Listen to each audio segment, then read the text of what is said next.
America could give Iran $300 billion. A staggering $300 billion in funding for Iran as reparations for... America will never attack Iran again. We're not doing anything. We're not putting up. America will remove all sanctions on Iran. At least, that is what this extraordinary agreement claims. Signing his deal, an agreement between America and Iran that contains 14 different points. But according to supporters of the deal, there is something very unusual about it.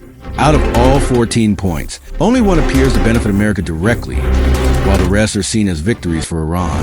But is that really true? Let's break down the agreement point by point. The first point states that America and Iran must stop military conflict and end the fighting. Supporters of Iran argue that this is already a victory because they believe Iran did not start the war and therefore gains the most from peace. Again, major combat operation. The second point says that both countries must stay out of each other's internal affairs. We have our deal done with Iran. Once again, this is presented as a victory for Iran. We have been under the United States and Israeli aggression for the last couple of days. Critics of American policy point out that for years American leaders encouraged political pressure inside Imminent Iran. threats from the Iranian regime. Even Donald Trump once publicly encouraged the Iranian people to challenge their leadership. America is backing you with overwhelming strength and devastating force. Donald Trump has urged protesters to keep taking to the street. The third point introduces a 60-day pause on all military action. For 2 months. There's a 60-day pause on any sort of fighting or military action. That's made very clear in one of the initial points. Supporters of the agreement see this as another major advantage for Iran. Sign a deal on Wednesday, June 18. The fourth point requires America to remove restrictions placed on Iran's naval operations, if implemented. The U.S. blockade in the Strait of Hormuz has officially been lifted. Iran's navy would regain freedom of movement, and major Iranian ports would reopen to international activity. Then comes point number 5. The Strait of Hormuz would be reopened and ships would once again be allowed to move freely through it. The U.S. announced today that it's lifting the blockade of the Strait of Hormuz to let ships pass through. Some American politicians describe this as a victory for the United States. We reached an agreement with Iran that achieves everything we set out to accomplish, everything and much more. But supporters of Iran argue that the strait was already open before the war. All navigating through the Strait of Hormuz is forbidden. And that Iran itself wants it reopened because trade and business depend on it. Then comes point number 6, perhaps the most shocking claim in the entire agreement. Donald Trump reportedly suggested that if Iran follows the agreement and behaves responsibly after the conflict, America could help rebuild Iran with financial support worth as much as $300 billion. Only $300 million fund. It's only if they're doing things right. Remember?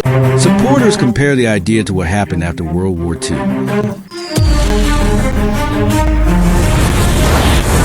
Dropped one bomb on Hiroshima. The United States helped rebuild countries that had been devastated by war.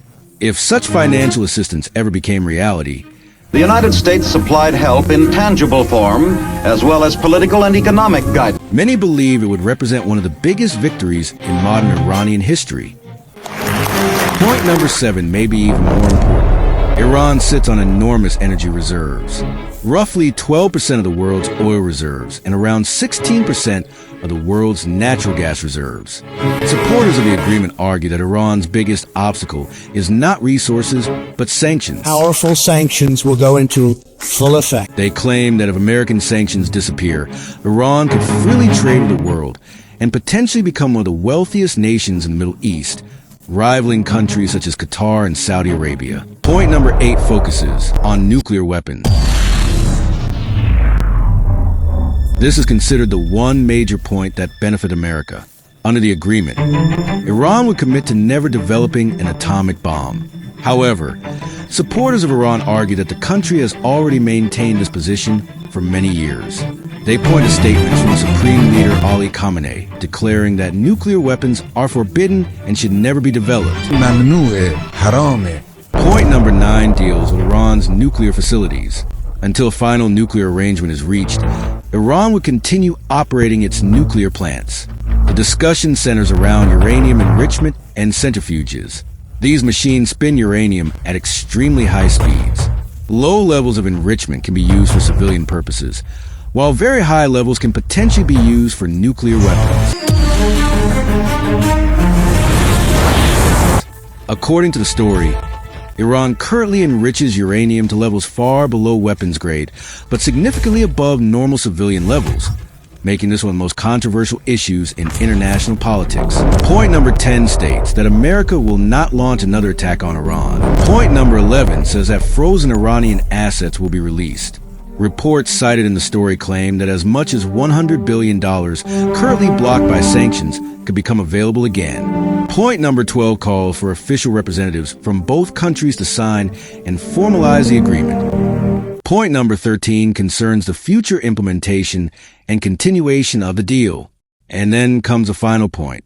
Point number 14, the point that may determine whether the entire agreement survives or collapses. Supporters argue that the agreement looks simple on paper, but powerful forces may try to stop it. Prime Minister Benjamin Netanyahu. The Netanyahu is fuming. Opposes the agreement and wants pressure on Iran to continue. According to this narrative, political tensions between Israel, America, and Iran have created a situation where every decision carries enormous consequences. The story goes even further. It argues that when the war began, America and Israel appeared united. But as the conflict continued, disagreements emerged, alliances shifted, and political pressures increased. And in the eyes of Iran supporters, the outcome is clear. They believe Iran emerged stronger than expected. The story ends with one final observation. During the conflict, only a handful of countries openly supported Iran. Qatar and Pakistan are mentioned among those providing some level of assistance. Many public figures, commentators, and influencers later expressed support through social media posts, statements, and songs. But according to the narrative, much of that support only appeared after it became clear that Iran was standing against both Israel and the United States. Whether one agrees with these claims or not, one thing is certain. This agreement, if real and fully implemented, would be one of the most significant political deals in modern Middle Eastern history, and its consequences could reshape the balance of power in the region for years to come. Subscribe